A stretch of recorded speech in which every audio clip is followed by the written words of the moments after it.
Bangkit dan bercahayalah. Shalom jemaat yang dikasihi Tuhan. Hari ini kita ketemu lagi di dalam Daily Devotion. Dan renungan kita hari ini terambil dari Ester 4 ayat yang pertama sampai dengan ke-17. Saya berharap dan saya mendorong saudara semua untuk bisa membaca keseluruhan daripada kitab Ester yang keempat secara khusus. Dan kalau kita mengetahui kitab tentang Ester, pada saat itu adalah ada seorang raja yang sangat kejam dan ingin membunuh daripada seluruh bangsa Yahudi pada saat itu. Dan Tuhan menetapkan Ester untuk ada di dalam lingkungan raja. Dan pada saat itu Ester bersama dengan Mordekai, dia tahu tentang apa yang akan terjadi. Dan Mordekai memberitahu kepada Ester, lalu Ester mengambil keputusan untuk memaklumatkan puasa bagi seluruh bangsa Israel. Dan bukan saja itu, bahkan sampai ternak-ternak mereka berpuasa. Saudara, tahukah bahwa kita ada di dalam sebuah tempat, sebuah situasi oleh karena Tuhan menetapkannya. Dan hari ini kita ada di Indonesia. Mungkin bagi sebagian orang dari teman-teman, saya punya rekan-rekan di luar negeri, di Eropa, di Amerika. Mereka tanya bagaimana tentang kebebasan beragama di Indonesia. Dan saya katakan oke, kami masih bisa beragama. Mungkin tidak sebebas seperti mendirikan rumah ibadah seperti di luar negeri, seperti di Amerika. Tapi hari ini kami masih bisa beribadah. Dan kita ditempatkan di Indonesia dengan segala situasi yang ada oleh karena Tuhan menetapkan kita untuk ada di sini. Dan tentunya dimanapun Tuhan tetapkan ada anak-anak Tuhan, disitulah ada rancangan Tuhan yang harus dinyatakan melalui kehidupan kita. Oleh sebab itu Tuhan ingatkan kepada kita semua, ketika Tuhan membuang kita, berdoalah di tempat di mana aku buang untuk kesejahteraan kota dan tempat itu. Dan hari ini saudara, kitab Ester ini mengingatkan kita kembali bahwa ketika kita mau hidup di dalam kebenaran, tentunya ada sebuah resiko yang harus kita hadapi sebagai bagian di dalam proses hidup kita. Yesus berbuat kebaikan, Yesus sendiri ingin dilempari batu. Ada bahkan jemaat, waktu itu jemaat-jemaat orang percaya, mereka dianiaya oleh Saulus sebelum dia hidup menjadi Paulus. Dia menganiaya jemaat. Dan ada bagian yang harus kita lalui sebagai orang percaya dan hidup berpegang di dalam kebenaran. Mungkin jabatan kita, ada orang bilang mentok, udah gak bisa lagi. Kenapa? Karena kamu Kristen. Mungkin hari ini ada orang-orang yang menghina kita. Mungkin karena kita Kristen.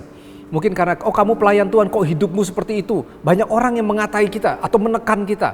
Bahkan ada orang-orang yang punya mungkin status atau kuasa keuangan di atas kita, mengetahui karena mereka berbeda iman dengan kita, lalu mereka menekan kita. Saya mau bawa kabar sukacita buat kita semua. Jangan takut, jangan khawatir, karena hidup kita tidak ditentukan oleh dunia ini. Hidup kita ditentukan oleh Tuhan.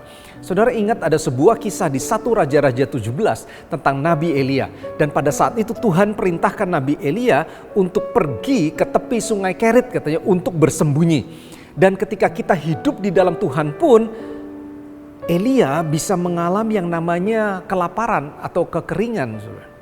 Dan pada saat itu Tuhan memerintahkan ada burung gagak yang memberi makan, katanya, roti dan daging. Dan ternyata saudara, ribuan tahun yang lalu, jauh sebelum ada online food dan segala macam, bahkan burung gagak Tuhan bisa perintahkan untuk memelihara kehidupan seorang anak Tuhan yang berpegang kepada kebenaran bernama Nabi Elia.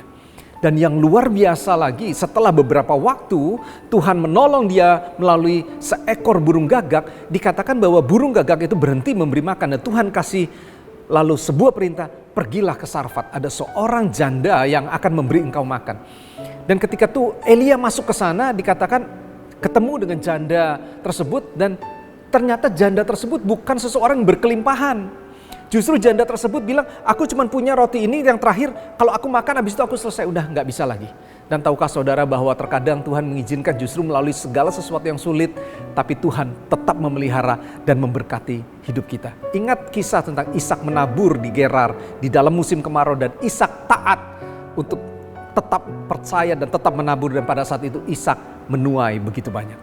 Saya mau tutup dengan sebuah ayat Galatia 6. Ayat 9, firman Tuhan bilang, jangan jemu berbuat baik, karena kalau sudah datang waktunya kita akan menuai jika kita tidak menjadi lemah. Untuk itu sebagai proyek kita, ketaatan kita hari ini, andalkan Roh Kudus, andalkan Tuhan. Tetaplah berpegang di dalam kebenaran apapun situasinya hari ini. Percayalah Tuhan sanggup untuk memelihara kita semua. Jangan takut. Mari kita berdoa. Kami bersyukur buat firman-Mu hari ini kembali mengingatkan kami tentang Esther. Bagaimana Esther tetap hidup di dalam kebenaran sekalipun ada resiko. Dia bisa mati, tapi dia tetap percaya bahwa hidupnya sepenuhnya ada di dalam tangan Tuhan. Dan hari ini mungkin ada situasi, kondisi, ada orang-orang yang menekan hidup kami, membuat sulit hidup kami. Tapi kami tetap percaya, hari ini kami tetap bersuka cita karena firman Tuhan menguatkan kami. Kami ingat tentang bagaimana Tuhan memelihara Nabi Elia, bahkan ada seekor gagak yang memelihara di dalam kehidupan Elia. Bahkan dari orang-orang seperti janda yang mungkin tidak berkelimpahan, yang sulit hidupnya, bahkan bisa menolong, Tuhan perintahkan untuk menolong Nabi Elia. Dan hari ini biar firman ini boleh menguatkan kami. Kami tetap berpegang kepada kebenaran apapun resikonya. Roh Kudus bisa memberikan kami kekuatan, sukacita dan pengharapan. Terpujilah nama Tuhan dalam nama Yesus. Amin. Tuhan berkati kita semua. God bless.